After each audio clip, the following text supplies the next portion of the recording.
Jericho, walls come down. Jericho, Jericho, walls come down. Walls come down like Jericho.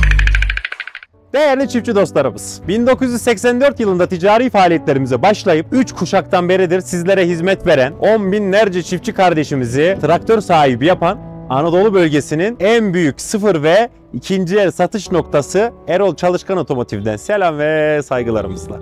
Uzun yılların kazandırdığı ikinci eldeki tecrübemiz ile yine biz 2011 yılında Aksaray'ımıza ve Türkiye'mize Japon harikası Kubota traktörlerini kavuşturduk. Firmamızdan 18 ila 150 beygir aralığında bağda, bahçede, tarlada kullanabileceğiniz sıfır ve tüm markalardaki ikinci el traktörlerimiz stoklarımıza mevcuttur. Traktör denilince akla gelen tek nokta Aksaray Kubota Bayi Erol Çalışkan Otomotiv. Görüşmek dileğiyle. Jericho, Jericho, walls come down. Jericho, Jericho, walls come down. Walls come down like Jericho.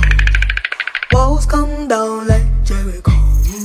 Jericho, Jericho, walls come down.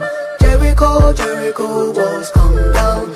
Walls come down like Jericho. Jericho, Jericho, walls come down. Walls come down like Jericho. Walls come down like